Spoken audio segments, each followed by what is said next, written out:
Let me see.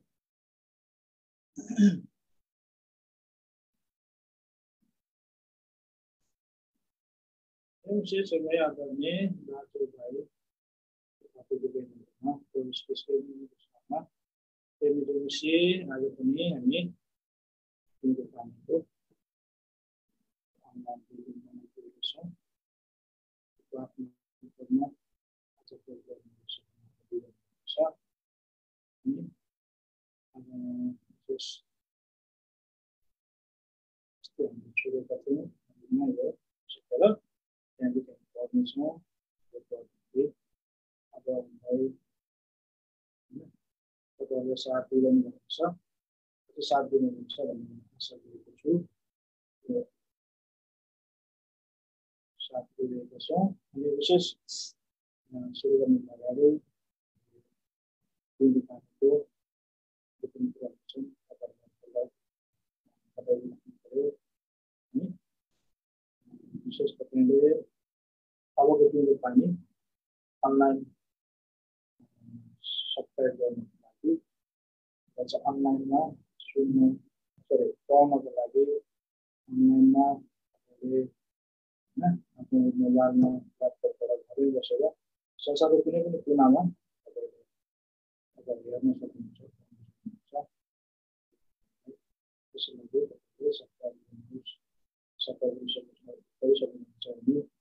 kontak nomor baru itu sudah masuk itu di depan itu yang di nomornya terus sampai ke nomor ini kembali ambil aja nih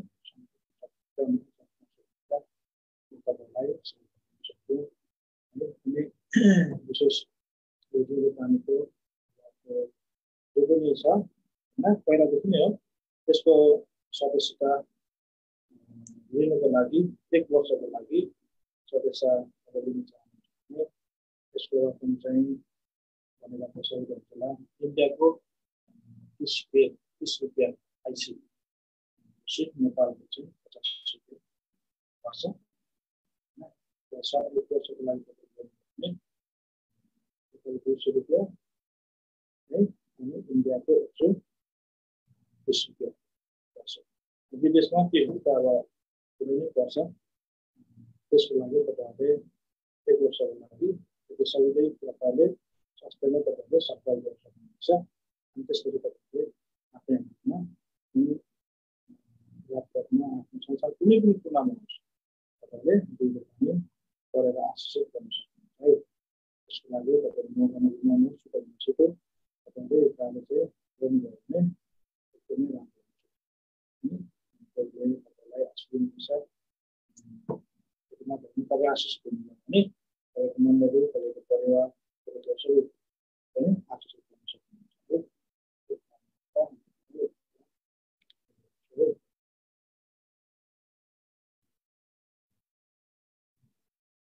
अब हामी यहाँ यो पानी पानी हुँदाखेरि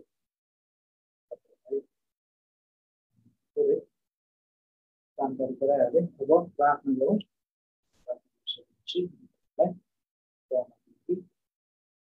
गडले सुहाउँछु अनि तपाईहरुले मलाई सहायता दिनुहुन्छ भन्ने आशा है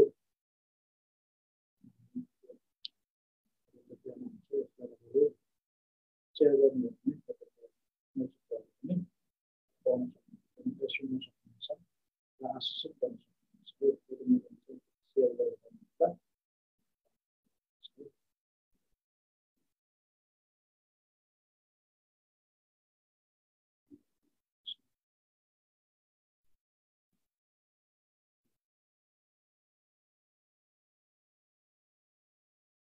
हुन्छ अब हामी प्रार्थना गरौँ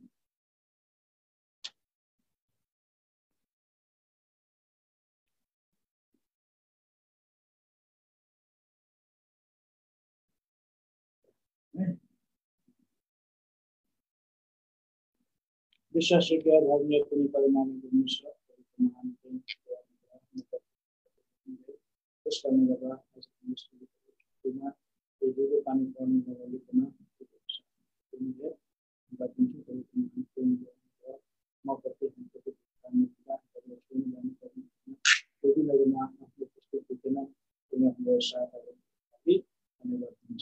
विशेष काम गरेको छु यस व्यक्तिको द्वारा सुनिरहेको छ यहाँले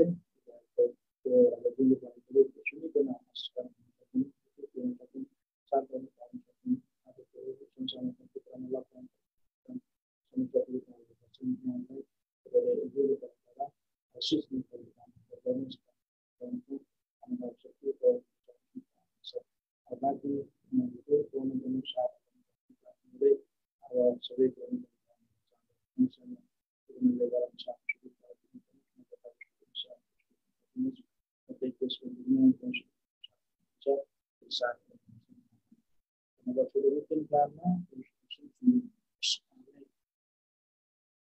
अब हामी होइन म पहिला पानी पिइहाल्नु सुरुमै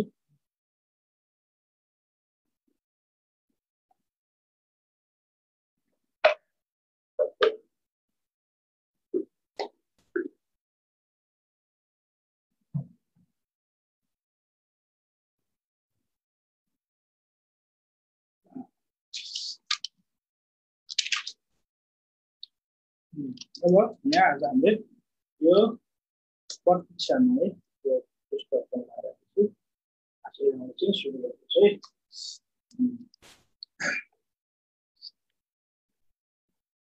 त्यो प्रतीक्षामा भन्ने चाहिँ हाम्रो राजीव मोटेलाई फिलिपी चैतन्यबाट लेख्नु भएको रहेछ त्यो पुरानो चौतारीमा आज पनि कसैलाई पर्खिरहेको छ सुगठित शरीर गहुँगुरो आकर्षक व्यक्तिको हातमा कुची छ मानव रणभूमिमा उभिएको सिपाहीको हातमा भएको तरवार चाहिँ केही रङहरू पनि देखिन्छन् अरे त्यो चाहिँ के हो चित्र जस्तो पनि देखिन्छ मलाई यस्तो लाग्यो त्यसले कसलाई पर्खिरहेको छ यसो प्रतीक हुन्छ कि उनी एक चित्रकार हुन् उनीसँग भएको त्यो मनोरम चित्रले प्रमाणित गरिरहेको थियो जस उनको त्यो चित्रले केही भनिरहेको जस्तो मलाई लाग्यो चित्रमा भएको मानिसको अनुहारको जस्तै बादलहरूको बीचबाट चन्द्रमाले लुकेर चिहाइरहेको छ चित्रकारले आफ्नो परिचय पनि त्यो मानिसको जिउनी चित्रमा नै देखाइदिइरहेछन् तर अधुरो छ यो चित्र किन अधुरो मैले बुझ्न नै सकिनँ मेरो चञ्चले मन चुप लाग्न नै सकिन अन्त्यमा मैले उसलाई सोध्न बाध्य गरेँ मासे सुन्नुभयो मैले डराएर भरेर सोधेँ किन मलाई बोलाउनु भएको हजुरले अरे जस्तो उनको चित्र त्यस्तै आवाज पनि मानव मरुभूमिमा प्यासले व्याकुल भएर पानी खोजिरहेका बेलामा कुनै झरनाको आवाज जस्तै एकदमै सुमधुर हो मैले फेरि सोधेँ तपाईँको यो चित्र चाहिँ किन अधुरो अनि के तपाईँ यहाँ कसैको प्रतीक्षा गरिरहनु भएको छ कि कसो आफ्नो भरिएको आँखाबाट मोती झैँ आँसुका थोपाहरू पुस्दै जुन आँसुको एक एक थोपाहरूमा त्यो अधुरो चित्रलाई पुरा गर्ने चाहना टल्किरहेको थियो आफ्नो अधुरो सपनालाई देखाउँदै उनले भन्न थाले हुन त मेरो नाम अनुराग हो तर गाउँघरमा सबैले मलाई अभिषेक भनेर बोलाउने गर्छन् म एक चित्रकार हुँ सानैदेखि म यी रङ र ब्रससँग खेल्दै आएको हुँ भनौँ मेरा साथीहरू नै यी रङ र ब्रुसहरू हुन् समय बित्दै गयो केही समय अघि कुरा हो मैले एक मित्रलाई भेटाएको थिएँ ऊ र म सँगसँगै हिँड्ने सँगै खाने सँगै बस्ने गर्थ्यौँ हाम्रो सम्बन्ध नङ्ग मासुको जस्तो थियो त्यही समयमा मैले एक चित्र बनाउनु पर्ने भयो अनि मैले मेरो सहृदय मित्रको नै चित्र बनाउने जस्तो सुन्दर अनुहार अरू कसैको देखेको थिइनँ र हामी दुईमा यो सल्लाह भयो कि म उसको चित्र बनाउनेछु मैले मेरो हृदयको भावनासँग उसको सुन्दर मुहारलाई बनाउन सुरु गरेँ केही दिनपछि जब मैले उसको चित्र बनाइसक्न लागेको थिएँ अचानक उसले मौका आएर भन्यो अभिषेक मैले एउटा यस्तो मौका पाएको छु उसले मेरो जीवन उज्यालो पार्न सक्छ मैले झट्टै सहर गएर यस विषयमा अझै जानकारी दिनुपर्नेछ तिमी के भन्छौ अभिषेक यस शब्दले मेरो मुटुको ढुकढुकी नै अडिए झैँ भयो यस्तो लाग्न थाल्यो कि कसैले मेरो शरीरबाट मेरो प्राणलाई निकाल्न खोजिरहेछ म केही बेर चुप लागि बसेँ सन्नाटा छायो केही क्षणपछि मैले भने तिम्रो खुसी नै मेरो खुसी हो यसबाहेक कुनै उत्तर नै मसित थिएन अनि तिम्रो चित्र जो मैले बनाइरहेछु यसलाई सिद्धाउन त सकु प्रभाव होइन अभिषेक म गएकै त कहाँ हुन्छु र आइहाल्छु आखिर तिमीले यो चित्र बनाएर सक्न लागेका त छौ बाँकी म आएर बनाउँछु नि ल बनाउँछु नि ल, के तिमीलाई विश्वास छैन? बात गर्दै जाँदा रात परिसकेछ। हामी दुई आफ्ना आफ्ना ओछ्यानतिर लाग्यौँ र आफूले बनाएको अधुरो चित्रलाई हेरेर त्यो रात काट्न मलाई धेरै गाह्रो पर्यो। भोलिपल्ट बिहान हामी यही पुरानो चौतारीमा आयौँ जहाँ सहर जाने बस पाइन्छ। अनि प्रभातले मलाई हेरेर भन्यो, अभिषेक, म आइहाल्छु, म बाचा बाँच्छु कि म जे काम लिएर गइरहेछु त्यो पुरा हुन साथ आउँछु आउँछु अनि अभिषेक, तिमीले यो चित्र पुरा गर्नु, म यही चौतारीमा नै तिमीलाई भेट्नेछु। यही चौतारीमा मलाई पर्खिरहनु नि ल अभिषेक। प्रभात, म तिम्रो प्रतीक्षामा रहनेछु। तिमी नआएसम्म म मेरो यो अधुरो चित्रलाई लिएर तिमीलाई पर्खिरहनेछु। यतिकैमा सहर जाने बस ठुलो ध्वनिको साथमा आइपुगिहाल्छ, जसले मेरा मित्रदेखि मलाई अलग पारिदिन्छ। साँच्चै नै प्रभातले मलाई यो अधुरो चित्रसँगै छोडेर गयो। अभिषेक, जो आँसु पुस्नुहोस्, तपाईँका मित्र प्रभात। तपाईँलाई अलग्गिएर सायद आउँदैनन् होला, किनकि यति धेरै समय बितिसकेको छ। मलाई यो पुरानो चौतारीमा कहिलेसम्म यो अधुरो चित्रलाई लिएर प्रतीक्षा गरिरहनुहुन्छ? तर मलाई अभिषेक तत्काल जवाब दिँदछ, तबसम्म जबसम्म मेरो मित्र फर्केर म कहाँ आउँदैनन्। उसले आउँछु भनेर बाचा बाँधेको छ। ऊ आउँछ नै एक दिन। प्रिय पाठकहरू, वास्तवमा यो कथा दुई जवान मित्रहरू माझको मेलमिलापलाई लिएर कथिएको मात्र हो, तर जवान मानिसहरूका असल मित्र त प्रभु येशू नै हुनुहुन्छ, जसले सधैँ हाम्रो प्रतीक्षा गर्नुहुन्छ। के तपाईँलाई थाहा छ कि यी चित्रकार को हुन्? प्रभु येशू ख्रीष्ट नै साँचो हुनुहुन्छ, जसले आफ्नो हत्केलामा हाम्रो चित्र खोपेर राखेका साँचो प्रेमी छन्। यशाया 49:49 स्वरपद। प्रभुका हातमा आज पनि एक अधुरो चित्र छ। याद गरौँ अघिका दिनहरूलाई जब हामीले उहाँसित बाचा बाँधेका थियौँ, प्रभु, म अब विश्वासमा राम्रो हुनेछु। पवित्र महासभामा गएपछि या शिविर गएपछि विभिन्न भाकल गरेका थियौँ कि म प्रभुको राम्रो छोरा वा छोरी हुनेछु। आज हामी कहाँ छौँ? हामीले आफ्नो भाकल बिर्स्यौँ। प्रभुले हाम्रो चित्र बनाइरहनु भएको थियो, तर हामी आफ्नै इच्छामा भएर पाप अभिलाषको बसमा चढेर सहर रूपी संसारतिर गयौँ। र प्रभु आज पनि त्यही मण्डली रूपी पुरानो चौतारीमा हाम्रो अधुरो चित्र लिएर पर्खिरहनु भएको छ। असुरक्षितले संसारमा किन उम्लिएर भने फर्कौँ, आज पनि यसु प्रभुले हामीलाई पर्खिरहनु भएको छ। के प्रभुलाई एक्लै छोडेर बाँचिरहने? कहिलेसम्म संसारतिर मन फर्क लगाउँछौ? आज पापले हामीलाई पनि आफ्नो हृदयसी मित्र प्रभु येशूदेखि टाढा बनायो। जहाँ छौ, हामी जुनै पनि अवस्थामा किन नहौँ, फर्केर जाउँ। प्रभुले हामीलाई त्यही चौतारी आफ्नो मण्डलीमा पर्खिरहनु भएको छ। है, यो रहेछ प्रतीक्षामा प्रभुले तपाईँ मेरो चित्र कोर्नका लागि पर्खिरहनु भएको छ भन्ने कुरालाई यहाँ दर्शाउन खोजिरहेको छ। त्यस कारण प्रभुलाई तपाईँले मेरो चित्र पुरा गर्नलाई देऊ भन्ने कुरा यहाँ लेखिएको रहेछ है। अब यहाँको छ यो कविता छ, यो आँखा। प्रेम छिरिङ लेप्चा, माउन्ट गिबन गेजिङबाट है। अति नै भयङ्कर डरलाग्दो दुनियाँ हो यो आँखा, कसैले तह लगाउन नसक्ने हो यो आँखा। सुन्दरता हेर्न सक्ने यो हो यो आँखा, सत्य र झुट चिन्न सक्ने हो यो आँखा। लोभ र पापको दलदलमा भसाउने हो यो आँखा, स्वार्थी अनि घमण्डी बनाउने हो यो आँखा। पापी विषका भण्डार झैँ यो हो यो आँखा, दुष्टका साना साना बिरुवाहरू हो यो आँखा। छल कपटका तिखा तिखा सुलहरू हो यो आँखा, अहङ्कारका मसिना फिलिङ्गाहरू हो यो आँखा। शरीरलाई सम्पूर्ण भस्म पार्ने आगो नै हो यो आँखा, आत्मालाई नरक पुर्याउने पापको सारथी हो यो आँखा। सत्य र झुटो खबर असल छुटाउने हो यो आँखा, परमेश्वरको पवित्र वचनलाई हेर्न सक्ने कति महान हो यो आँखा। प्रार्थना सहित भक्तजन सबैले बसमा राखौ आफ्नो आँखा।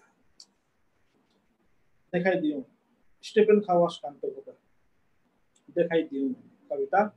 देखाइदियो बाटो मलाई दुःख र अशान्तिको बेला, खोजेको थिए अनुयायी बन्न तिम्रो, बनाइ छाड्यो आफ्नो चेला, निभाउन खोजेको थिए आफ्नो कर्तव्य।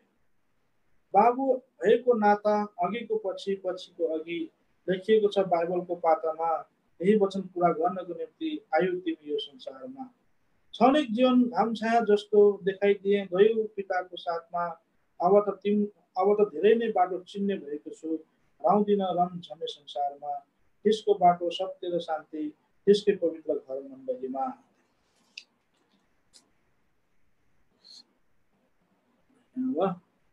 अर्को छ पश्चातापको आँसु है, पश्चातापको आँसु सुनिता प्रधान व्यत्यस्ता खरसाङबाट लेख्नु भएको रहेछ।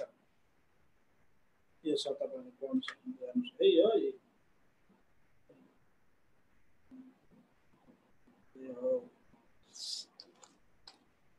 एक समय एक परिवारमा आमा बाबा दुई छोराहरू बस्थे। छोराको नाम थियो राजा र रहिम। यी परिवार उदार रहितका थिए अनि प्रभुको नाम लिन पनि डराउँथे। राजा रहिमका मामाले चाहिँ उहाँ पहिले नै प्रभु येशू मसीहलाई उद्धारकर्ताको रूपमा अपनाइसकेका थिए अनि निरन्तर सेवा सङ्गति गर्दथे। आफ्ना दिदी भेना र दुई भनिजहरूलाई धीरजले निरन्तर प्रभुको वचन सुनाइरहन्थे, तर ती परिवारले प्रभुको वचनमा ध्यान दिँदैनथे। राजा रहिम सानैदेखि अटेरी स्वभावका थिए। यो देखि मामा धीरज धेरै दुखित हुन्थे अनि ती परिवारका लागि प्रार्थना गर्दथे। एक दिन धीरज घरमा बसिरहेको बेला उनको मनमा भानिजहरूलाई बाइबलका वचनहरू सुनाएर प्रभुको मार्गमा डराउने विचार गर्छ। अनि दिदी भेनाको घरमा पुग्छ। थोरै समय बसेपछि दिदी भेनालाई सम्झाउन थाले, हेर्नुहोस्, तपाईँहरू प्रभुको मार्गमा हिँड्नुभयो भने यी नानीहरू ठिक भइहाल्छ। नानीहरूको लागि चिन्ता गरिरहनु पर्दैन। नानीहरूलाई ठिक मार्गमा डराउनु नै आमा बाबु उदाहरण बन्नुपर्छ। त्यसर्थ तपाईँहरूले मुक्तिदातालाई अपनाउनुभयो भने अपनाउनुहोस् अनि नानीहरूलाई पनि सन्डे स्कुल पठाउनुहोस् र तपाईँहरूको जीवनमा शान्ति फर्किआउनेछ। आज म भानिजहरूलाई लिएर जान्छु अनि प्रभुको वचनद्वारा तिनीहरूलाई सम्झाउँछु। र दिदी रिसले कालो भई भन्न थाले, के प्रभुको वचन सुन्दैमा र सन्डे स्कुल जाँदैमा नानीहरू ठिक हुन्छन्? अब तिनीहरू अटेरी भएर नै हिँड्ने आदत भइसकेको छ। यिनीहरूलाई सुधार्न सकिँदैन। अब तिनीहरूकै चालमा चल्न देऊ। तिमी चाहिँ तिम्रो प्रभुको सेवा गर। धीरज अति दुखित हुँदै भानिजहरूलाई बोलाएर भन्नुहुन्छ, नानी हो, बाइबलमा यस्तो लेखिएको छ, प्रभुमा आफ्नो आमा बाबुको आज्ञा पालन गर, यो उचित छ। एफिसी 6:1। अर्को ठाउँ यस्तो लेखिएको छ, जवान मानिसले आफ्नो चाल कसरी ठिक राख्न सक्छ? प्रभुको वचनमा ध्यान दिएर नै हो। भजन 179:9। फेरि प्रभुको वचनले भन्दछ, बलिदान भन्दा आज्ञा पालन उत्तम हो। पहिलो समुएल 15:22। यसरी भानिजहरूलाई वचनद्वारा सम्झाइरहेको बेला भेना आएर रिसाउँदै भन्छ, भयो भयो, तिम्रो ग्रन्थलाई यतिमै नै राख। हामी क्रिस्चियन भएर समाजदेखि तिरस्कृत गर्न चाहँदैनौँ। हाम्रा यी छोराहरू जस्तै किन नहोस्, समाजको निम्ति यिनीहरू प्यारो छ। हामीलाई समाज र छिमेकीको अति डर लाग्छ। यो शब्द सुने धीरज अझ बाइबलद्वारा नै सम्झाउनुहुन्छ। बाइबलमा भन्दछ, तर कोसँग डराउनु पर्दछ? म तिमीहरूलाई जनाउन दिँदछु, तिनीहरूसँग डराउनु पर्दछ जससँग मरिसकेपछि नरकमा हाल्ने शक्ति छ।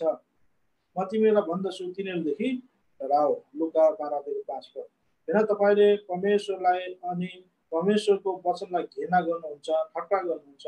तर बाइबलले भन्छ, धोकामा नपर, परमेश्वर ठट्टामा उडाइने छैन। गलाती 6:7। त्यति वचन सुनाएपछि उहाँको आँखा आँसुले भरे अनि उनी उठेर भेनासँग बिदा मागी घरतर्फ लागे। घर पुगेर दिदी भेना अनि नानीहरूको निम्ति प्रार्थनामा बसे। राजा रहिम सानैदेखि शिकार खेल्नमा चासो लिने गर्थे। आमा बाबाको आज्ञा उल्लङ्घन गरी सधैँ शिकारबाट राति आउने गर्थे। यसले गर्दा ती आमा बाबुको मनमा शान्ति थिएन। यसरी नै दिन बित्दै गयो। एक दिन दुवै दाजुभाइ शिकार खेल्न घरबाट निस्के। जाँदा जाँदा ठुलो जङ्गलमा पुग्यो। त्यहाँ तिनीहरूले एउटा सानो बाघको बच्चा भेटाए र तिनीहरूले ती बच्चालाई काखमा राखी यसलाई घरमा लगेर पालन पोषण गरी ठुलो बनाउने सल्लाह गर्दै घर आए। घरमा पुगेर खुसीको साथ ती रहरलाग्दो बच्चा आमा बाबालाई देखाउँछ। आमा बाबा पनि त्यस बच्चालाई पाल्ने सल्लाह दिन्छ। तिनीहरूलाई भविष्यमा यसको परिणाम के हुन्छ थाहा नै थिएन। तर जब मामा धीरजले यो कुरो सुने तुरन्तै तिनी दिदी भेनाको घरमा पुगे अनि भानिजलाई सम्झाउन थाले, नानी हो, तिमीले बाघको बच्चालाई झट्ट गरेर त्यही जङ्गलमा पुर्याइदेऊ। यसलाई घरमा नपाल। यस्तो ठुलो भएर पनि परिवारमा ठुलो हानि गर्नेछ। यसले जति सम्झाए पनि न भानिजहरूले सम्झन्छ न दिदी भेनाले। फेरि धीरज भन्न थाले, यदि तपाईँहरूले यी नानीहरूलाई सम्झाउन सक्नुहुन्न भने अन्तमा तपाईँहरूको आँखामा पश्चातापका आँसु बगाउनु पर्नेछ। यति भने धीरज घरतर्फ लागे। समय बित्दै गयो। त्यो बाघको बच्चा पनि बढ्दै गयो अनि ती चारैजना अति खुसी थिए। एक दिन विशेष काम लिएर आमा बाबा पनि अनि छोरा सानो छोरा रहिम जसले बाघको बच्चालाई बोकेर ल्याएकोलाई घरमा एक्लै छोडेर बजार गर्न गएका थिए। रहिम घरको आँगनमा केही काम गरिरहेको समय रहिमलाई एक्लो रहेको मौका छोपी अचानक खोरबाट ती बाघ निस्केर आयो अनि रहिममाथि आक्रमण गर्यो। रहिम पनि जतिसक्दो बाघसँग लडाइँ गर्न कोसिस गरे तर विफल भए। गाउँका छिमेकीहरू पनि कोही सहायता गर्न आउन सकेन। रहिमलाई पुरै चोट पुर्याइसकेको खबर आमाले सुनेर घटनास्थलमा आइपुग्दा भानिस रगतै रगत भएको हुन्छ। अनि मामाले ती बाघलाई हिर्काउन लाग्दा बाघ मामामाथि नै जाइ लाग्यो। मामालाई पनि चोट पाइसकेपछि दिदी भेना घरमा आइपुग्छ। सानो छोरा अनि भाइ धीरजलाई मृत्युको मुखमा पुर्याएर बाघ जङ्गलतर्फ भागे। मामा भानिस रगतपक्ष भएर भुइँमा लडिरहेको थियो। यो दृश्यदेखि सबै पस्ताउन थाले। भाइ तिमीले भनेको कुरा मैले वास्ता गरिनँ। मैले पनि मेरा नानीहरूलाई आज्ञाकारितामा राख्न सकिनँ। जब तिमीले प्रभुको वचन सुनाएको समय मैले पनि मेरो परिवारले स्वीकार गरेको भए यस प्रकार घटना यस घरमा हुने नै थिएन होला। अनि तिम्रो कुराको वास्ता नगरी नानीहरूको बदमासीपनलाई सहमत दिए भन्दै प्रस्तावको आँसु बहाउन थाले। ठुलो भानिस अनि सानो भानिस पनि रुँदै आमालाई माफ माग्न थाले। हामीमा आज्ञा पालन नभएकोले कारणले गर्दा यी सब घटना हुन आयो। हाम्रो आमा बाबुले पनि हामीलाई सानैदेखि असल मार्गमा हिँड्न सक्नु भएन। यदि हामीलाई तपाईँको सुझाव अनुसार तपाईँको वचन प्रभुको सेवा गर्न दिनुभएको भए आज हामीले प्रस्तावको आँसु चुहाउनु पर्ने थिएन। अति पीडासहित मामा धीरजले भन्नुभयो, अन्तमा पस्ताएर के गर्छौ? सानो बाघको बच्चालाई पालेर ठुलो भई मृत्युको मुखमा पुर्यायो। यसरी नै हाम्रो सानो पापलाई स्थान दिई बढ्दै जान दिन्छौँ भने एक दिन त्यही पाप बढेपछि मृत्युमा पुर्याउँछ। सबै दिदीको परिवारलाई छेउमा राखी धीरज भन्नुहुन्छ, तपाईँहरूले पनि म मर्नभन्दा पहिले नै प्रभुको वचन सुनेर उद्धार पाउनुहोस्। हरेक मानिस आफ्नो तृष्णाबाट शिक्षी लोभिएर परिश्रम गर्दछ। तब लालसा गर्भवती भएर पापलाई जन्माउँछ र पाप पुरा बढेपछि मृत्यु उत्पन्न गराउँछ। यसरी धीरजले जति प्रभुको वचन सुनाउँदै जान्छ उति आफ्नो शरीरको पीडा पनि झन्झन बढ्दै जाँदै थियो। धीरजले रहिमलाई भने, जसरी मैले तिमीलाई बचाउन मृत्यु घोषणा पर्यो उसरी नै प्रभु येशूले हामीलाई पापबाट बचाउन आफै मर्नुभयो। बाइबलमा यस्तो लेखिएको छ, परमेश्वरले हामी तर्फको उहाँको आफ्नो प्रेम उहाँमा यसैमा प्रमाणित गर्नुहुन्छ कि हामी पापी छँदै ख्रीष्ट हाम्रा पापका निम्ति मर्नुभयो। रोमी 5:8। यसरी धीरजले आफ्ना दिदीका परिवारलाई प्रभुको वचनद्वारा नै सान्त्वना दिँदछ। म मरे तापनि तिमीहरूले मेरा शक्ति प्रभुलाई चिनेर उद्धार पाउन सकुन्, किनभने हामी सबै पापी छौँ। हामीले सानो पापलाई लुकाएर राखेको हुनाले हाम्रो जीवन अन्धकार भएर जानेछ, किनभने पापको कारणले नै हामी मृत्युमा पर्नुपर्छ। बाइबलमा यस्तो लेखिएको छ, पापको जला मृत्यु हो, तर परमेश्वरको अनुग्रहको वरदान हाम्रो प्रभु येशू ख्रीष्टमा अनन्त जीवन हो। रोमी 6:23। धीरजको जीवनको अन्तिम घडी आइसकेको हुन्छ। यस्तो अवस्थामा पनि प्रभुप्रतिको प्रेम देख्दा सारा परिवारले प्रस्तावको आँसु बहाउँदै प्रभुलाई अपनाउने निर्णय लिन्छ। यो सुनि धीरज अत्यन्तै खुसी भई दिदी भेना भानिस राजा अनि रहिमलाई प्रभुको चरणमा राखी धीरज आफ्नो प्राण प्रभुमा अर्पण गरिदिन्छ। यो थियो प्रस्तावको आँसु। जसरी त्यो परिवारले एउटा बाघलाई सानो बच्चा पालेको थियो, पछि त्यही बाघले आक्रमण गरेर उसको छोरालाई मार्यो। त्यो प्रकारले हामीले सानो पापलाई पनि यसरी लुकाइराख्यौँ भने भविष्यमा त्यो पाप ठुलो भएर हामीलाई मृत्युमा पुर्याउँछ भन्ने कुरा चाहिँ यहाँ हामीले जान्न सक्छौँ है। अब अर्को छ यहाँ आह्वान, मनिष थापा मम्पूबाट रहेछ है। मृत्यु पारी सुनौलो देशको निम्ति विश्वासको असल लडाइँ लड। हे दुष्ट र अल्छी दास, उठ, अब निन्द्राबाट नडुब त्यही अधुरो सपनामा। रात धेरै बितिसक्यो, दिन आउनै लागेको छ। सङ्घर्षको यो जीवन काँडाको यो गोरेटोमा त्यसको घायल हात समाति हिँड्नेछ। हे जवान, तिम्रो जवानीलाई कसैले तुच्छ नठानोस्। दुःख कष्टमा गरेको तिम्रो उत्कृष्ट प्रभुमा व्यर्थ छैन। चाहे आओस् त्यो समुद्री साल, चाहे आओस् त्यो पहाड जस्तै समस्या, विश्वासको घर चट्टानमाथि त्यो धन्य छैन। पापको यो कालो संसारमा ख्रीष्टको उज्जवल ज्योति चम्काई अविश्वासीहरूको निम्ति नमुना बन। बत्तीको तेल नसिद्धाइकन होसियार रहो, जागर रहो, नत्र तिमी पनि छोडिनेछौ। समय पुरा भएपछि पस्ताउनु व्यर्थ छ, हो साँच्चै व्यर्थ छ। वर्तमान इजरायल यसै गान्तङको रहल अस्ति पनि हामी पढेका थियौँ पहिलो पाठमा त्यसैको रहल एकछिन है यो पढ्दैछौँ है क्यामेरा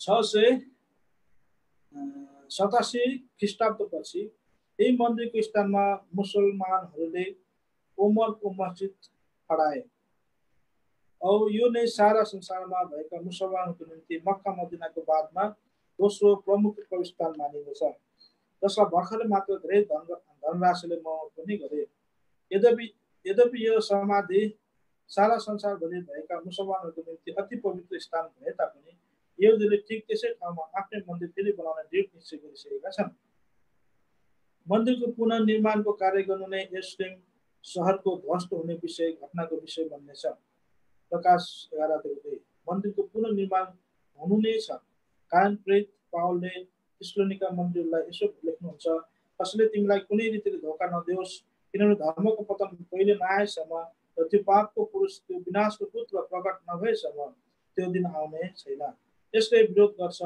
र सबै ईश्वर भनिने अथवा पूजा गरिने भन्दा माथि आफूलाई उचाल्छ 10 अक्टोबर 1973 को योम किपुर युद्ध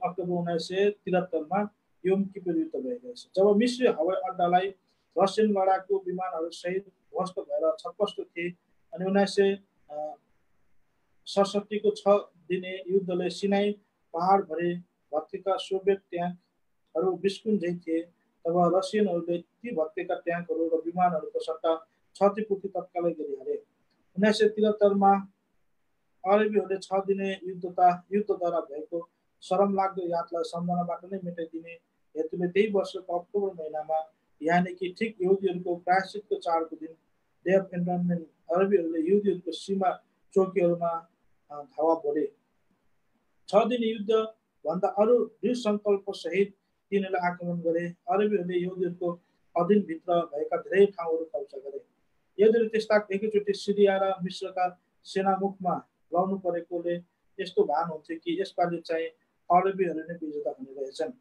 यहुदीले आफ्नो चाड मान्नु छोडेर बडो शक्तिले दुश्मनसित लड्नलाई आफ्नो जाकते रिजर्भ सैनिकहरूलाई अघि बढाए यहुदीहरू आफ्नो युद्धको ध्यान सिरियन सेनामुखतर्फ यस्तो प्रकारले गर्दै अघि बढे कि दमिश्क राजधानी लिन पनि सक्थे जब यहुदीहरू सिरियन सेनामुखतर्फ अघि बढिरहेका थिए यता मिस्री सेनाहरूले 103 माइल लामो स्विस क्यानलको पूर्वी भाग आफ्नो कब्जामा गरिसकेका थिए मिस्री कमान्डो युनिटले यहुदीहरूलाई बडो कठिन समयभित्र पारे साथै यहुदीहरूको जग्गालाई आफ्नो कब्जामा पार्दै सबै रासिन पानीको वितरण सम्बन्धलाई पनि विच्छेद गर्दै अघि बढे तर सिरियन सेनाको आक्रमणलाई भने नियन्त्रणमा ल्याए जसले गर्दा प्राय अधिक यहुदी शस्त्रधारी युनिट सेनाहरूलाई मिस्र युद्धस्थलतर्फ अघि बढाउन सके यी खुखार पूर्ण यहुदी लडाकुहरूको मुख्य ती मिस्री कमान्डोहरू पटक्कै तुलनामा आउन सकेनन् किनकि यिनीहरू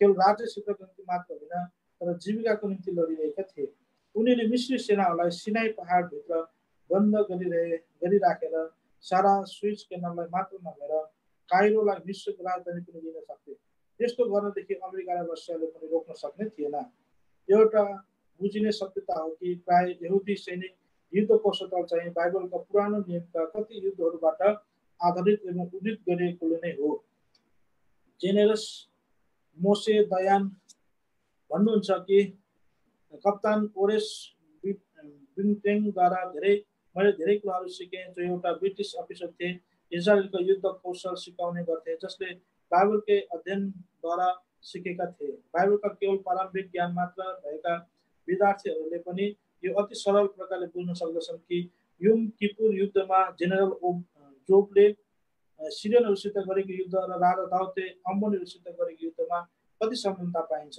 तपाईँको व्यक्तिगत प्रकारको हेतु दोस्रो सामुएलको 10 अध्यायलाई अध्ययन गर्नुहोस् अधिकांश दुवै पक्षका अर्थात् यहुदी र अरबी अगुवाहरू साथै मानिसहरू पवित्र भूमिभित्र शान्ति कायम भएको चाहन्थे तर कति यहुदीहरू भने त्यहाँ मन्दिरको पुनर्निर्माण नभएसम्म सन्तोष मान्दैनथे र मौलिक सिद्धान्त भएका अरबीहरूले चाहिँ निरन्तर उपद्रव मचाउँथे। 1977 को नोभेम्बर महिनामा मिश्रको अनुवाद सादात शान्ति सम्झौता कार्यका नेतृत्व हेतु वास्तवमा यरुसलेम जानु भएको थियो। यस सम्झौतालाई एक स्वीकार्यात्मक नतिजामा पुगोस् भने सारा संसारले प्रार्थना र आशासहित पर्खिरहेका थिए। र त्यस शान्ति वार्तालाई भङ्ग गर्ने उद्देश्यले प्लेस्टाइन कमान्डो युनिटले यहुदी पर्यटकहरूले भरिएका वंशहरूमाथि हमला गरे, जुन भयङ्कर घातक आक्रमणको कारणले 57 जना यहुदीहरूले आफ्नो प्राण गुमाउनु पर्यो। बदलामा यहुदीले पनि लेबननमा भएका प्लेस्टाइनियन गोरिल्ला युनिटमाथि हमला गरेर दुवै सैनिक र असैनिकलाई मारे। 11 एजिकेल 38-39 अध्याय पुरा हुनका निम्ति घटस्थापन तयार हुँदैछ। एजिकेल 38-39 अध्यायले यो कुरालाई पस्टाउँदछ कि संसारमा सबैभन्दा विशाल देश रसिया, जसको जनसङ्ख्या 22 मिलियन छन्, जसलाई एउटा अति सानो देश इजरायल, जसको जनसङ्ख्या केवल 30 लाख मात्र 3 मिलियन भएकोले पराजित गर्नेछ। यस युद्धको वर्णन किताबका अन्तिम भागमा गरिएको छ। जब यहुदीहरू आफ्नो जन्मभूमिको निम्ति सङ्घर्ष गरिरहेका थिए, तब रसियनहरूले नै यहुदी राज्यको स्थापना हुनुपर्छ भन्ने विषय लिएर संयुक्त राष्ट्र सङ्घमा प्रतिवेदन गरेका थिए। 1947 अनि 1948 युएसएआरका उप परराष्ट्र मन्त्री आन्द्रे ग्रोमिकोले इजरायल राज्यको गठन हुनु नै पर्छ भन्ने तीव्र प्रकारले वकालत गरेका थिए। आजको तुलना गरेर हेर्दा ग्रामुकोका वचन लिएर वर्तमान रसियाली प्रवक्ताहरूले इजरायलको विरोध गर्छन्, साथै रोषपूर्ण आलोचना गर्दै उनीहरूले अनौठो अर्थ लगाइरहेका छन्। ग्रोमिकोले यो घोषणा गरे कि यहुदीहरूको आफ्नै देश हुनको निम्ति यो वास्तविक अधिकार र चाहना छ, त्यसलाई नामञ्जुर गर्नु चाहिँ अन्याय हुन जानेछ। उहाँले संयुक्त राष्ट्रलाई यो सम्झना दिलाउनु भयो कि कसरी यहुदीहरूले अवर्णनीय सतावट र दुःखबाट भएर जानु पर्यो, र भन्नुभयो अब यहुदीहरूलाई आश्वासनले मात्र होइन तर कार्यले पनि सहयोग गर्ने समय आइपुगेको छ। यो ग्रोमिको नै हुनुहुन्थ्यो जसको निरन्तरको आग्रहले यहुदीहरूले आफ्नो उद्देश्य र विषयहरू संयुक्त राष्ट्र समितिमा पेश गर्ने हक प्राप्त गरेका थिए। संसारमा सबैभन्दा पहिलो सोभियत युनियन रसिया नै हो जसले इजरायल देशलाई पूर्ण मान्यता दिने। जब पवित्र भूमिलाई यहुदी र अरबी माझ दुई भागमा विभक्त गरियो, जब अरबी राज्यहरूले त्यस सूक्ष्म इजरायललाई घरिघरि आक्रमण गरिरहन्थे, तब रसिया आएर आफ्ना तोपखाना र विमानहरू वितरण गरेर यिनीहरूलाई छुटकारा दिन्थे, जबकि अरू सबै राष्ट्रहरूले सहयोग दिनदेखि अस्वीकार गर्थे। रसियालाई त्यो भर्खर जन्मेको देशमाथि पूर्ण आशा थियो कि मध्य पूर्वमा देशद्वारा आफ्नो सानो पैतालो अडाउने स्थान हुन्छ भनेर, साथै यसको निम्ति धेरै अघिदेखि पर्खिरहेका पनि थिए। धेरैजसो यहुदी राजनीतिक अगुवाहरू रसियामा नै जन्मेका थिए, अनि त्यहाँ यहुदी सम्प्रदायद्वारा सञ्चालित भएको एउटा ठुलो आवश्यक कृषि फार्म पनि छ जो संसारका अरू ठाउँमा छैन।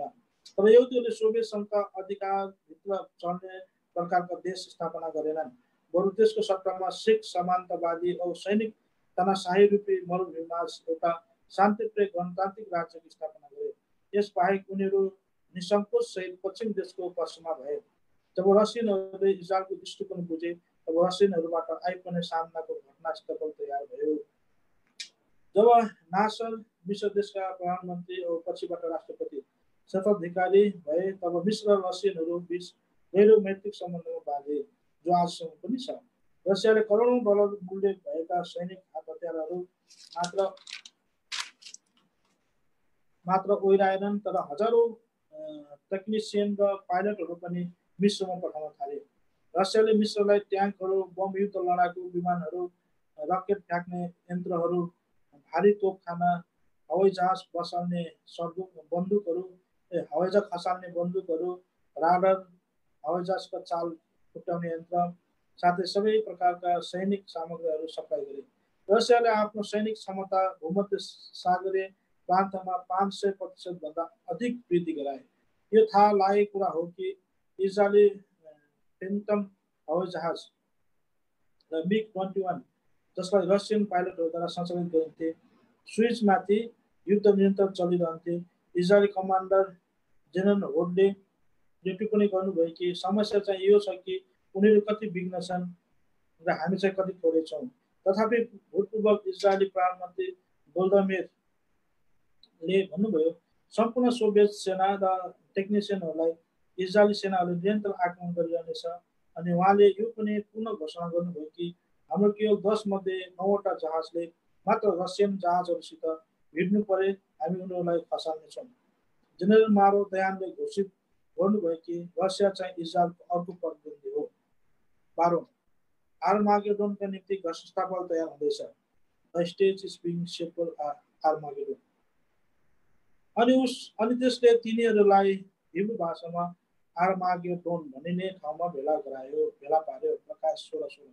अनि त्यस स्वर्गदूतले आफ्नो हँसिया पृथ्वीमा चलाए र पृथ्वीको अङ्कुर जम्मा पारे अनि त्यसलाई परमेश्वरको कोटको अङ्कुर पिर्ने ठुलो कोटभित्र हाले।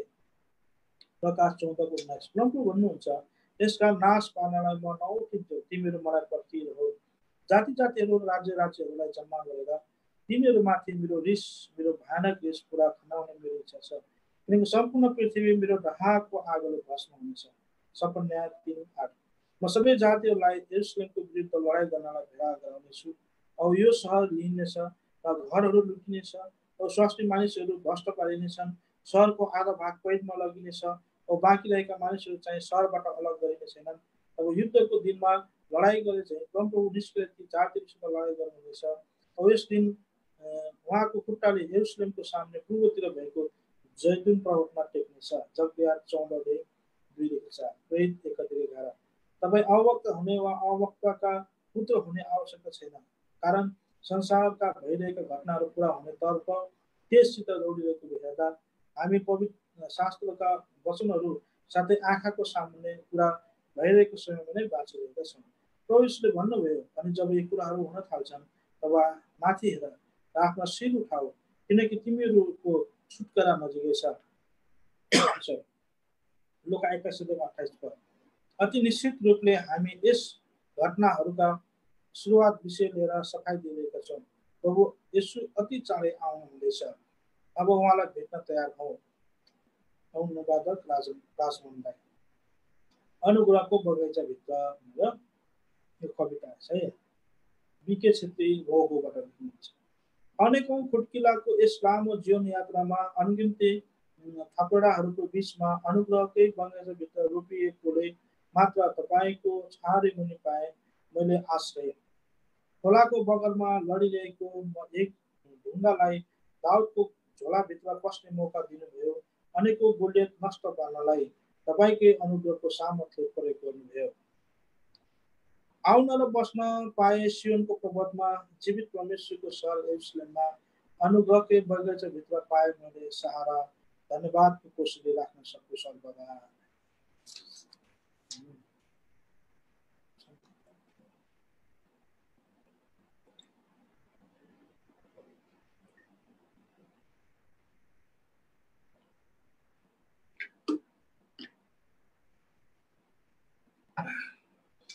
अब यहाँ यो इजरायलको पुनर्स्थापनाको बारेमा पढ्यो, सक्यो।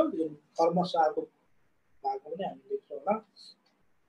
अब यहाँ छ बोलो प्रभु येशू मसीह की जय भनेर यसको शीर्षक राखिएको छ।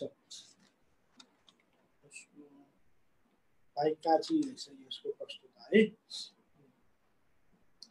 मेरो यहोवा सम्मा मण्डलीको इतिहासमा दोङ्गे टुप्पा सबैको बडा को नामलाई झिकिदिने हो भने मण्डलीको इतिहास नै अँधेरो हुन्छ, डुँडे हुन्छ।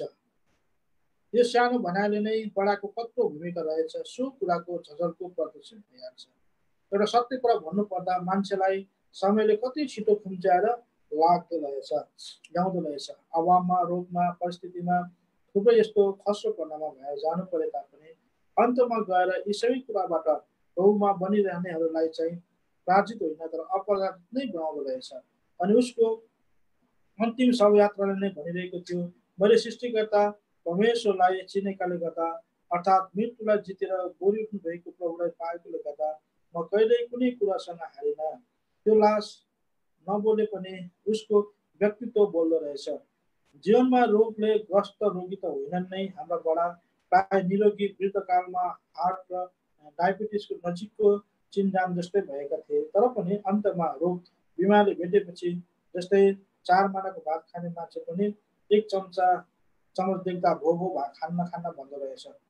उहाँको आफ्नो छोराछोरी थिएनन्, तरै पनि प्रभुका जनले स्याहार सुसार गर्दा कृतज्ञ बन्नुहुन्थ्यो।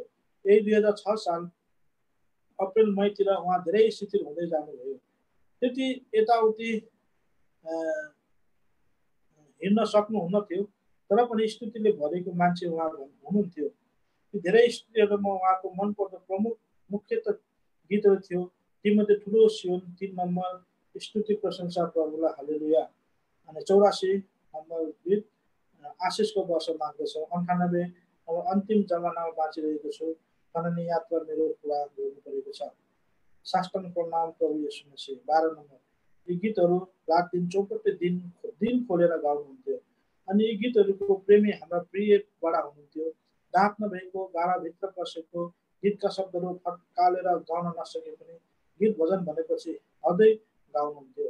यहाँसम्म कि टोयलेटतिर पनि खोक्दै गाउनुहुन्थ्यो। साँच्चै यो उनको मनको आनन्दका छालहरू हुन्। उहाँले गाएका गीतहरूको शब्दहरूले म स्वयंलाई पनि गहिरो असर पार्यो। आत्मा तिमीलाई मण्डली बनायो, यो कस्तो वजनदार शब्द हो, कति गहन कुरा हो। उहाँकै जीवनमा अचरज पुरा भएको हामीले यो केही समयपछि उहाँ अस्पताल जाने इच्छा गर्नुभयो अनि उहाँलाई इडेन अस्पतालमा भर्ना गरियो। भर्ना भए पश्चात उहाँको स्वास्थ्यको सुधार हुन थाल्यो। केही सन्चो भएपछि 5औं दिनपछि डाक्टरले घर जाने सल्लाह दिनुभयो। घर आएपछि हप्ता दिनपछि एक साँझ पख उहाँलाई दुखाएर पीडाले निकै चापेको देखियो। उहाँको देब्रे हातमा प्राय पीडा भइरहन्थ्यो अनि त्यो साँझ असह्य पीडा हुन थाल्यो र पीडित हुन थाल्नुभयो। दुख्यो दुख्यो घरि दिशा आयो भन्न थाल्नुभयो अनि धेरैले नै साथ दिइरहेको थियो त्यो बेला त्यो होला। अनि मैले हात मिच्दै भन्न थालेँ, बडा कलवरी डाँडा कृष्ण रगतको थोपा निचोड्दै प्रभु येशू मसीह तर्पिरहेको छ। भाला चोट दुख तिरस्कार अवहेलना सहेर त्यो पीडामा छ जसको वर्णन गर्ने शब्द नै छैन। यस्तो रगतको थोपा तत्त खसाल्दै पीडा त भोग्नु परेको छैन नि भनेर भन्दा उहाँले भन्नुहुन्छ, त्यस्तो भएको छैन मलाई। त्यसपछि शान्त वातावरण छायो। उहाँ क्रुसको त्यो पीडामा घोरिनुभयो। सुतिरहेको अवस्थामा ठुलो उँभो सिलिङतिर हेरिरहनुभयो। सुनसान छ वातावरण। रातको 10-11 बजेको छ। कता कता गाडीको हर्न टेटे गर्छ। सायद चालकहरूले घरको प्रतीक्षामा बसेकी हजुरनीहरूलाई नै सङ्केत दिएका होलान्। कता कता भङ भङ गर्दै कुकुर भुक्छन्। वरिपरि बर्खी किरा पटेङ्गा टिक टिक चुक चुक गर्दै किसिम किसिमको धुन सुनाउँछन्। म मनमा नै सोच्छु, यी कुकुर किन भुकेका होलान्, कि कसैले अलिकति भात दिएर हो, किन यी किराफटेङ्ग्रा रमाइ कराउँछन्। प्रश्न गर्दा गर्दै उत्तर आउँछ, यिनीहरूलाई सृष्टिकर्ता परमेश्वरले जे गर्नु भनेर ठहरायो त्यही गरिरहेछन्। मान्छेले पो बरु भनेको कुरो मान्दैनन्। उत्तरले म चुप रहन्छु। फेरि बिमारी उठेर हेर्छु, उहाँ आरामले सुतिरहनु भएको छ। 12-1 बजे सबै भाती निद्रामा कति घुर्दै निदाइरहेको छ। म पनि सुत्ने तर्खरमा छु। फेरि एकपल्ट बडालाई हेर्छु, अलिकति सिरक पल्टाएर निदाएको आँखा खोलेर पुगो हेर्नुहुन्छ अनि फेरि सोधे कस्तो छ, असुविधा भएको छैन भन्नुहुन्छ। अहिले एकदम ठिक छ, निद्रा लाग्दैछ भनेर भावपूर्ण र प्रसन्न अनुहारमा मेजासिलो नरम बोलीमा म फेरि भन्छु, बडा सुतौँ ल ल जय मसी भनेर उहाँ सुत्नुहुन्छ। अनि अनि म पनि छेउकै बेडमा छोटो प्रार्थना गरेर सिरकभित्र पस्छु। हिउँद होस् या बर्खा, दार्जिलिङमा सिरक र ब्ल्याङ्केटले कस्तो माया गर्छ त्यो सबैलाई थाहा भएको कुरा हो। म पनि निदाइ पठाउँछु। बिहान 5 बजेछ। निन्द्रामा झस्केर हत्ते सिरक फ्याँकेर बडालाई छाम्न पुग्छु। बडा त सधैँको लागिको चिर निन्द्रामा परिसक्नु भएछ। म तालिँदै उहाँलाई झकझकाउँछु, उठाउँछु, बोलाउँछु, बडा बडा भन्छु, हात खुट्टा मालिस गर्छु। केही प्रतिक्रिया छैन। फेरि शान्त वातावरणमा एउटा गुन्जन आउँछ, उहाँले नै गाइरहेको गीतका गुन्जन। युग युग मण्डलीमा महिमा होस् तिम्रै, सर्व प्राणीका तिमी नै हो यहोवा, तिमी नै अल्फा अनि ओमेगा, गाउँदै रहँला हालेलुया। म उहाँको हात, उहाँको मुहारलाई सुमसुमाउँदै फेरि पनि जय मसी बडा गर्छु। आँखाको रानी आँखाको दहमा रसेर डुबुकी मार्छ। आँसुलाई म भित्रभित्रै दबाएर राख्ने कोसिस गर्छु। बिस्तारै बिस्तारै म कोठाबाट बाहिर निस्केर सबैलाई सवाल गर्छु अनि उहाँलाई अर्को जग्गामा उचालेर सार्छु। कति वजनदार मान्छे, 4 जना जवानलाई निकै हम्मे पर्छ। अनि फेरि थाहा आउँछ उहाँले भन्नुभएको कुराहरू। म 1 क्विन्टल 10 केजी पुलिसमा हुँदा 34वटा रोटी खान्थेँ, अस्पतालमा बिरामी हुँदा भन्नुहुन्थ्यो 34 रोटी खाने मान्छे अहिले एउटाको आधा पनि सक्दैन। खै के रहेछ, एउटा घाँस फुल जस्तो जीवन बाबुलले भन्नुभएको ठिकै रहेछ। अनि हामी नाति पनाति जस्तो मान्छेलाई 10 औँली जोडेर मैले तिमीलाई धेरै दुःख दिएँ, मैले जहाँ जहाँ भुल गरेँ म क्षमाप्रार्थी छु, यो दृश्यले म पनि दयाले भरिएको थिएँ। यस्तो केस फुलेको वृद्ध मान्छेले यसो गरेको देखेर भीषण आँसुको बाढी उम्लिएको थियो आँखाको डिलको पाँचबाट। बिस्तारै बिस्तारै एक दिन बित्यो, भोलिपल्ट बिस्तारै कब्रस्तानतिर अघि बढ्न थाल्यो। सन्तहरू यसरी कब्रस्तानतिर भजन स्तुतिका साथै निकै गाडीको लस्कर अनि कोही हिँडेर गएको ताती देख्दा मेरो मनमा विचारहरू बोल्न थाल्यो। भनौँ भने यी वृद्ध बाको कोही पनि छैन यस संसारमा, न छोरा न नाति न नाता गोता न त कोही आफन्त। यति धेरै मान्छेहरू कहाँबाट आएका होलान्? यिनीहरू न त आफ्नो पर्ने कोही छन्, न त बाबुपट्टिको न त आमापट्टिको। ओहो, प्रभु यसलाई चिन्नु चाहिँ यो छोटो जीवनमा भए पनि निकै ठुलो निधार हुन पर्दो रहेछ। अनि प्रभु यसलाई चिन्न भाग्यमानी मात्रै नभएर सौभाग्यशाली हुँदो रहेछ। यो खुद म आफैले अनुमान लगाएको छु। यसरी कब्रस्तानमा पुगेर परमेश्वरको वचनद्वारा उहाँलाई त्यो विश्राम स्थानमा सुताइराखेर हामी विदा भयौँ। यो अनन्त जीवनको काँधमा गाथामा पात्रहरू खोज्दै रहस्यहरू खोज्दै जाँदा एकजना चाहिँ उहाँलाई पनि देखेँ। बेशक कमजोर दुर्बल निश्चय थियो नै, तर पनि आफ्नै अर्धाङ्गिनी भन्दा उहाँ भिन्नै हुनुहुन्थ्यो। हार्टको दुखाइ र डायबिटिसको दुखाइमा पनि धर्मको कुरो गर्दा उहाँ मजाले धोते गिजर देखाएर हाँस्थे। इडेन अस्पतालमा उहाँको रङ रूपमा एउटा रहर लाग्दोपना थियो। तोते बोली बोल्दा मानव 1.5 वर्षको बालक केही सोधिरहेको छ जस्तो भान हुन्थ्यो।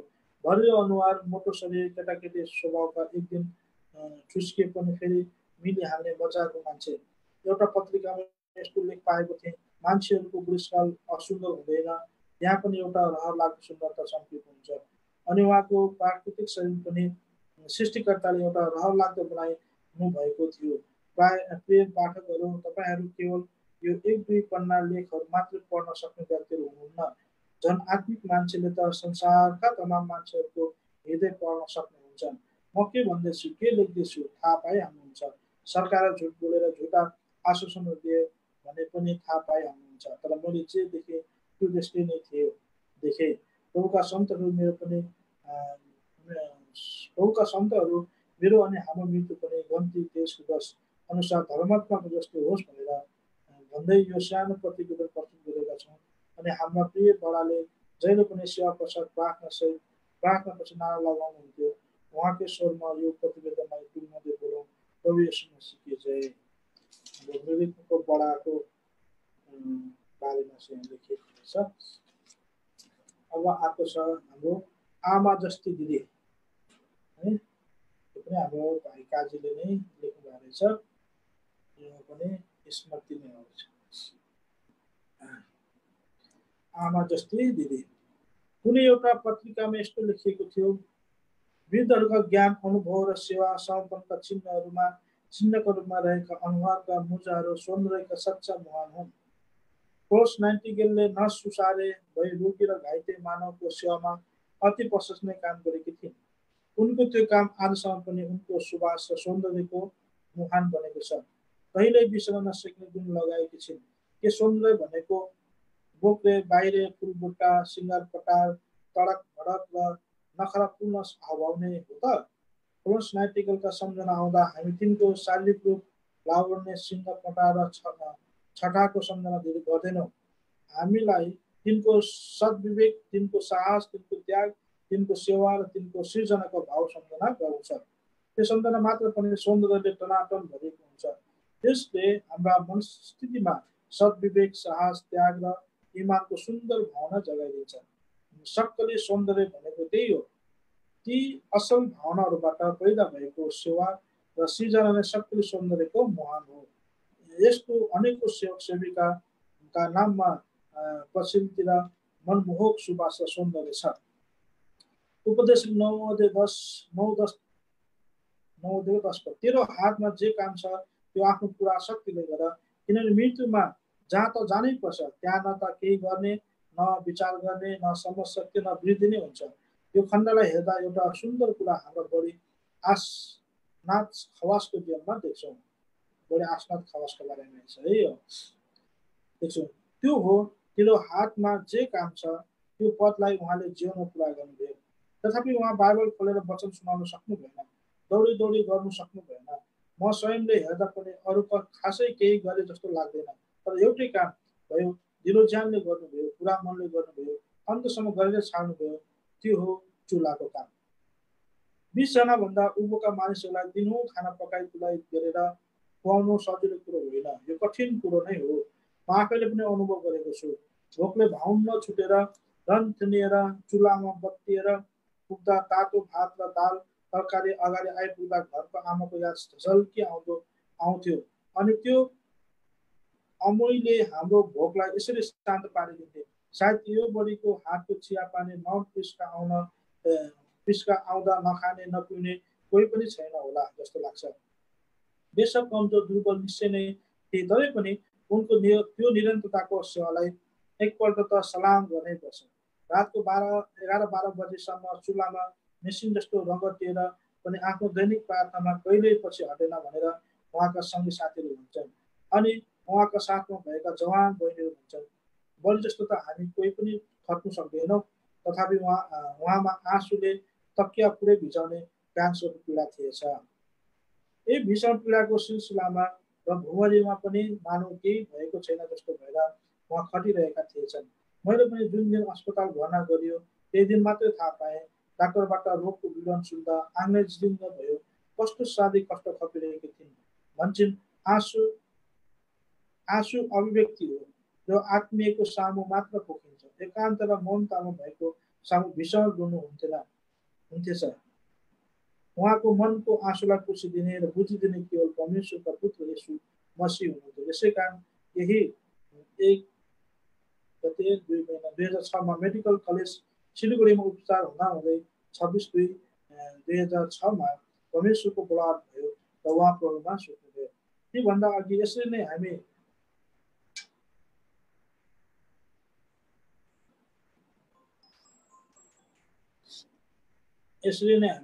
है परमेश्वरको बलात् भयो र उहाँ प्रभुमा सुत्नुभयो तीभन्दा अघि यसरी नै हामी भुल्न सक्दैनौँ कहिले पनि यी आमाहरू निमा टासी ग्याम्सो बढी सबैको टासी आमा सुमित बढी मेरी बढी दिलु बढी लक्ष्य बढी माइचा बढी प्रेम बढी सिन्दिङताम अरू धेरै कति छन् जो कापीमा उतारेर सकिँदैन सारा विश्व प्रचलित नभए पनि पृथ्वीको कुनै न कुनै चोइटामा उभिएर केही न केही दिएर गएका छन् यी आमाहरूले हाम्रा लागि एउटा उदाहरणीय गुणी र उपकारी बनिन् उनीहरू सच्चा परमेश्वरलाई चिनेपछि पाप अधर्म यीशुको रगतले धोएर साँचो शान्ति आनन्द पाएपछि मान्छे शान्तिमा विश्राम गर्दो रहेछ महान मान्छे त यस्तो हुँदाको रहेछन् यो जीवनलाई हाँक्दै हामी पनि अघि बढौँ दुई थोपा आँसुको 2-4 थुङ्गा फुल सहित फेरि पनि यहाँहरूलाई संवेदना प्रकट गर्दै हाम्रो अङ्कल आइके बस्नेतको भनाइमा भन्नुपर्दा हामी उहाँहरूलाई गुड बाई भन्दैनौँ गुड नाइट अर्थात् शुभ रात्रि भन्छौँ किनकि भोलि बिहान त्यो धार्मिकताको घामको मिलमिलेमा फेरि उहाँहरूलाई भेट्नेछौँ एउटा स्त्रीसहित सबलाई जय मसीकी बाजुन्जेल यो जीवन प्रेमले नै सेवा गर्नेछु गाउनेछु हालेलुया दिनेछु आदर महिमा येशू तिम्रो प्रेमलाई म स्मरण गर्दछु है यो बढीको सम्झनामा छ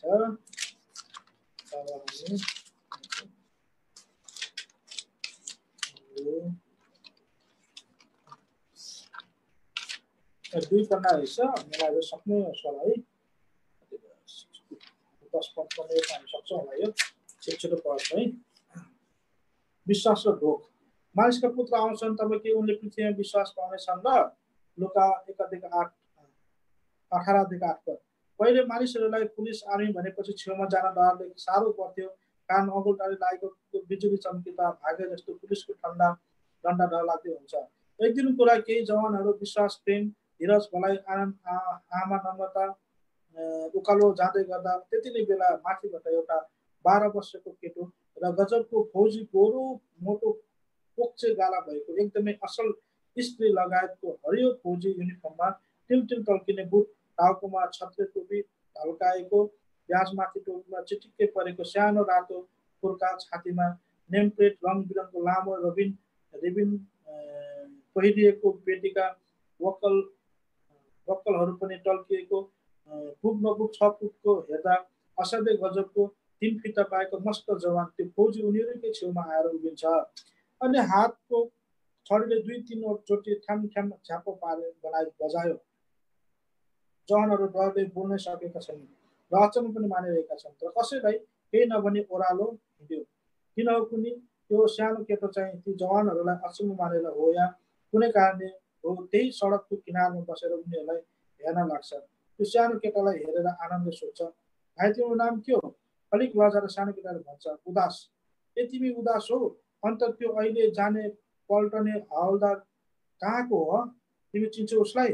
आनन्दले उदासलाई अझै सोध्छ। हाम्रै घरमाथिको दाजु त हो। सानो उदासले हाँसेर ठिकै उत्तर दियो। प्रेमले खुबै जिज्ञासु भएर उदासलाई हेरेर सोध्यो, अन्त तिम्रो हवलदार दाजु त ओह्रालै पो जानुभयो त? सानो उदासले हाँस्दै हातको ढुङ्गाले सडकको पर्खालमा ठोक्दै भन्छ, ऊ साँच्चैको पल्टने त होइन नि त। उसले त उसको दाजुको लुगा पो लगाएको त। उसको दाजु छुट्टीमा आएको छ कि, अनि उसको लुगा लगाएर यो दाजु सबैको घर घरमा घुमिहिँड्छ। अचम्म मान्दै प्रेमले अरू सोध्छ, ए हो ऊ त साँच्चीको पल्टने त होइन पो, तर कस्तो गजबको फौजी नै देखिन्छ अघि। प्रेमको कुरा सुनेर सानो उदास लाजले भुतुक्क हुँदै भन्छ, ए उसले सबैलाई झुकाइदिन्छ त, दिएछ त। भलाइले विश्वासको पिठीमा ढ्याप ढ्याप मार्दै भन्यो, बाफ्रे साँच्चै झुकिने रहेछ है मानिसहरू। यो सानो भाइले नभनेको भए त हामी पनि सबैजना झुकिसकेको होइन र? साँच्चै नै विश्वास यस्तै छ र त। विश्वासको बसी बसी आफ्नो दुवै हातले कपाल समाएर खिन्न भएको देखेर धीरजले सोध्छ, अरे विश्वास के भयो? सन्चो भएन कि क्या हो?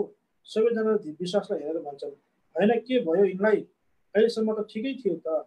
केही नबोली आँखा चिम्म गरेर विश्वास त्यही झारमाथि पल्टियो। उसको आँखा बन्दैछ, अनुहार पनि पहेँलो भएको देखेर सबैजना डरले छटपटाउँछ। भलाइ भाइले गद्दाको बट्टा बोकेर हम्काउन थाल्छ, अनि र पनि विश्वासले आँखा बोल्दैन पनि। उदास भाइ यहाँ पानी कहाँ पाउँछ? प्रेमले अतालेर सोध्यो। त्यो सानो केटो हतारेर म पानी ल्याउँछु ल भनेर एक्लै कुदेर गएको एकै क्षणमा एउटा सिल्भरको कितली बजाउँदै लिएर प्रेमको हातमा दिन्छ। आनन्दले हातमा पानी लिएर विश्वासको कपाल अनुहारमा भिजाउँदै विश्वास ओ विश्वास भन्दै बोलाउँछ, तर जवाब छैन। सबैले हाते पाते गरेर विश्वासलाई ठाडो बसाए अनि विश्वास लडिजाने जस्तो भएकोले सबैले समाएरै राखे। भलाइ भाइले विश्वासको खुट्टा मालिस गर्न लाग्छ त धीरजले दुवै हात मुसार्न लाग्छ। बल्ल बल्ल विश्वासले आँखा खोलेर सबैलाई हेरेर हैरान भएको अवस्थामा भन्न लाग्छ, साथी हो यो संसारमा अब मलाई स्थिर रहन चल्नु पर्दैछ। मेरो दुवै हात पाउहरू शक्तिविहीन भएर उठ्न नसक्ने हुँदैछ। पुरै शरीर शिथिल हुँदैछ। ठाडो भएर दरिलो हुने कुरै देख्न छाडिसके। कतै केही देखिँदिन, जसलाई हेरेर ममा हिम्मत पलाउँछ साथी हो। यसरी सबैले टेवा दिएर कहिलेसम्म भलाइ स्थिर राख्ने चेष्टा गर्छौ? प्रभुको त्यही वचनले मलाई साथमा बोल्नु हुँदैछ। के मानिसका पुत्र आउँदछन्, पृथ्वीमा विश्वास पाउँछन् र? सुनो विश्वास यसै कारणले प्रभुले हामी सबैलाई मिलाएर एउटा आत्मिक शक्ति नै बनाएर एकसाथ राख्नु भएको छ।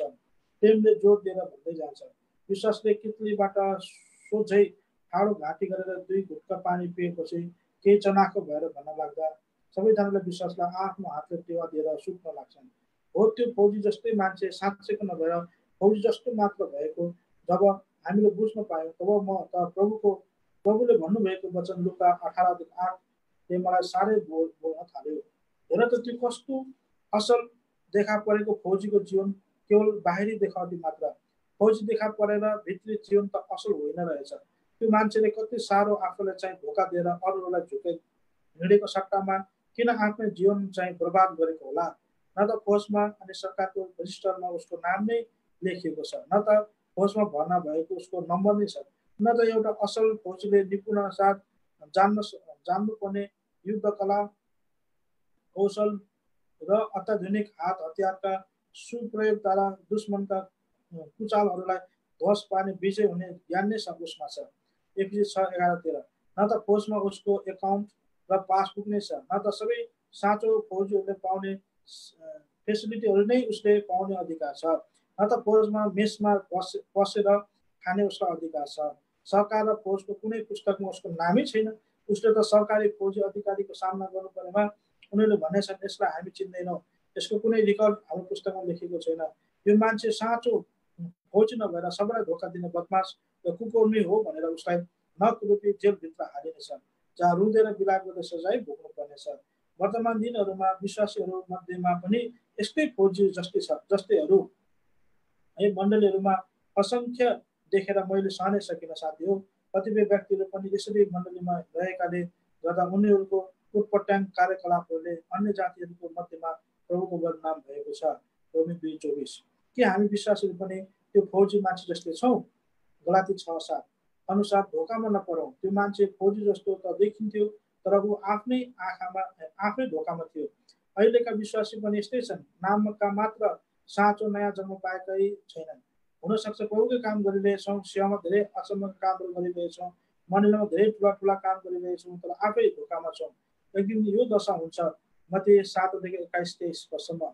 त्यो दिन हाम्रो नाम जीवनको पुस्तकमा हुँदैन, जीवनको पुस्तकमा नाम नहुने आगोको झिलमा फालियो। प्रकाश 20:15। हाम्रो नक्सा प्रभुको हत्केलामा खोपिएको छैन। अहिले त विश्वासी जस्तै छौँ, तर विवाहको भोजमा खान पाउँदैनौँ। विवाहको वस्त्र लगाएको छैन, त्यो बाहिरको अँध्यारोमा फालियो। मत्ती 22:11-14। के त्यो फौजी जस्तै धोकेबाज लुगा पहिरेर हिँडिरहेछौँ? प्रकाश 3:17 अनुसार नाङ्गा छौँ। प्रभुले रगतले धोइदिएको मुक्तिको पोसाक धार्मिकताको वस्त्र बिना नै छौँ। यसैया 61:10 हामीले यो उद्धारको वस्त्र नपहिरेर नै आजको विश्वासले भिडियो हलमा, पिक्चर हलमा, तास जुवामा, रक्सी पसलमा साथै अनेकको मनोरञ्जन भएको ठाउँमा पाइन्छ र संसारकै कुराका पछि दौडिरहन्छ अनि प्रभुबाट पाइने स्वर्गीय शान्ति खोजिहिँड्छ। कति ठुलो धोका! विश्वासी भनेर हिँड्छौँ, साँचो विश्वासी भएकै छैनौँ। यसै कारण मण्डलीमा अनेकताको कारण भइरहेका छौँ। त्यहाँ एकता छैन। यसकारण मानिसका पुत्र हामीमा आउनु हुँदा साँचो विश्वास पाउँछन् र आऊ चाँडै नै साँचो विश्वासी हौँ, स्वर्गीय आशिषको भागीदार बनौँ।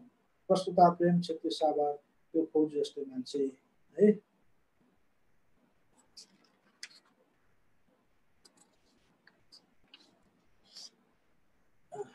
प्रवासी जीवनदेखि स्वदेशतर्फ।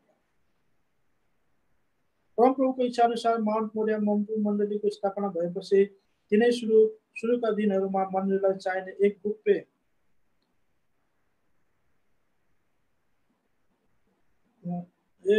योग्य सेवकको आवश्यकता पर्दा श्री प्रेमलाल लामाज्यूलाई प्रभुले अगुवाई गर्नुभएको थियो, जसलाई प्रभुले जीवनभर विश्वासयोग्य रहन सहायता गर्नुभयो अनि आज दिनाङ्क 21/6/6 दिनसम्म आफ्नो सेवा पुरा गर्नुभयो। उहाँ एक योग्य सेवक, कर्मठ व्यक्ति र विश्वासमा अडिग बनी विश्वासी जनका लागि नमुना पनि बनी दिनाङ्क 21 जुन 6 बिहान 8 बजेदेखि हामी हरेक विश्वासी शाखा सन्तान छरछिमेकदेखि केही दिनको निम्ति गोचर पर्नुभयो।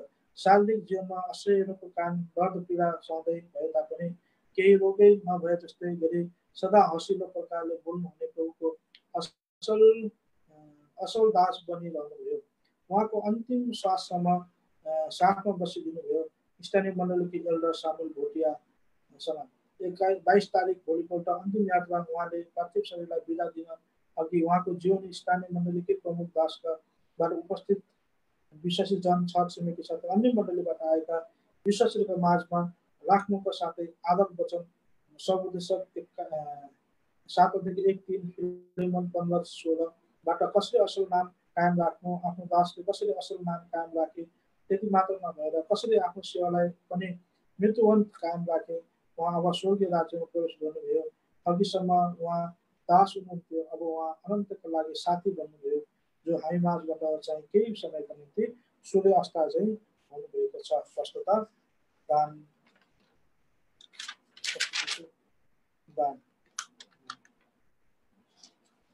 आज हाम्रो अब यो अनलाइनको सेवा सुरु हुँदैछ। यसकारणले गर्दा अब यो पाठक प्रतिक्रिया यो चाहिँ कविताहरू लेखेको रहेछ यसलाई चाहिँ हामी सबै भोलि हामी पढ्ने प्रयास गर्नेछौँ है त हुन्छ सबैजना जोड्नुहोस् अब हामी त्यो प्रार्थना गरेर यसलाई चाहिँ आज हामी यतिमै राख्छौँ है यो साथ दिने भयो धेरै धन्यवाद प्रभु तपाईँलाई आशीष दिनु है तपाईँ जोड्नुहोस् प्रार्थना गरौँ विश्वासयोग्य धर्म निकल नामे परमेश्वर तपाईँ गाई गर्छौँ तपाईँ हामीलाई सुन्नु सौभाग्य दिनुभयो यो जो पानी पाउने मौका दिनुभयो त्यो जीवन सुने आज अनुग्रह पाएका छन् उनीहरूलाई आशिष मात्र दिनुभएको छ यसरी तपाईँलाई आशिष मात्र दिने काम होस् तपाईँको स्वास्थ्यले सुनेका छन् आशिष काम गरेका हुन् प्रार्थना छ अनि तपाईँको स्वास्थ्य जति जहाँ संसारको कुना कुना भएकालाई सुन्नुपर्छ लेखन गरिएको छ तपाईँले सहायता गर्नुहोस् मसुदा पढाउँको सहायता अनुरोध गर्नुभयो धन्यवाद चलाउँदै बाँकी जीवन बाँकी कुरा तपाईँले बनाउँदै साझा सेवा प्रार्थना भविष्यमा पिता सुनिश्चित गर्नुहोस् आमीन भविष्यको अनुग्रह परमेश्वर पिताको प्रेम पवित्र आत्माको शान्ति हाम्रो बिचमा सारा विश्वको बिचमा अनि यो जीवन पानी प्रेमको साथमा आजको सोच राष्ट्र विकास बनिरहेका आमीन जय मसीह सबैजनालाई धन्यवाद